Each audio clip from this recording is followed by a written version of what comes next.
Iran जंग को लेकर 45 दिनों के सीज फायर की बातचीत से ईरान ने असहमति जताई है। ईरान ने साफ किया है कि वो स्थायी सीज फायर के पक्ष में है।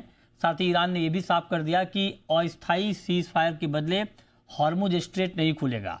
दरअसल ईरान का कहना है कि अमेरिका अस्थायी सीज फायर के पक्ष में है, लेकिन ईरान का कहना है कि वो इस बातचीत को लेकर किसी भी दबाव में नहीं आएगा। बता दें कि बातचीत में पाकिस्तान, मिस्र और तुर्की मध्यस्थ की भूमिका निभा रहे हैं। इस पहल पर ईरान ने कहा कि मध्यस्थों के जरिए उसने अपनी बात अमेरिका तक पहुंचा दी है। इस खबर पर दिल्ली से जुड़ रहे हैं हमारे संवाददाता अनुवेश रथ। अनुवेश, बताएं, एक तरफ ईरान कह रहा है कि अस्थायी सीज फायर से बात बनेगी नहीं, ट्रम्प, और खबर ये भी आ रही कि 45 दिनों की सीज फायर पर बातचीत हो रही है, मीडिएटर के जरिए बातचीत पहुंचाने की बात भी हो रही है। मतलब ये कि ईरान की तरफ से भी सीज फायर को लेकर पॉजिटिव सिग्नल मिल रहे हैं। और क्या जानकारी है आपके पास?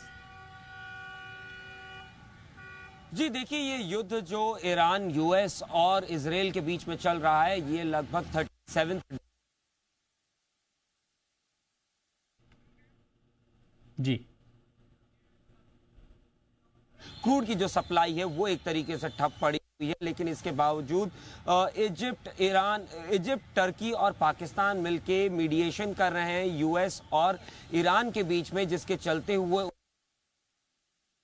मीडिएशन है। चलिए, मैं आता हूं आपके पास। कुछ तकनीकी दिक्कत आ रही है, लेकिन हाँ, ईरान ने जो कहा है ये हम आपको दिखा रहे हैं स्क्रीन पे। और ईरान ने ये भी कहा है कि अस्थायी सीज फायर से बातचीत नहीं बनेगी और इसके बदले में स्ट्रेट ऑफ हॉर्मुज नहीं खुलेगा।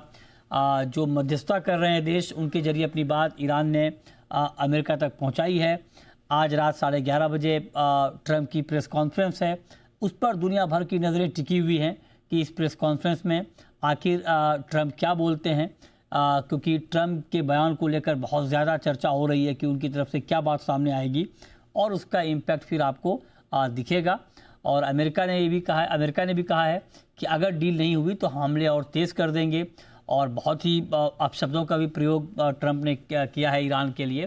तो तल्खी बहुत ज़्यादा है, लेकिन तल्खी के बीच सीज फायर की उम्मीद भी दिख रही है, क्योंकि ईरान ने भी कहा है कि हमने अपने मध्यस्थों के जरिए अपनी बात अमेरिका तक पहुंचा दी है। देखते हैं कि इस पूरे मामले में आगे अब क्या होता है। आज रात 11:30 बजे ट्रंप की प्रेस कॉन्फ्रेंस पर सबकी नज़र टिकी हुई है।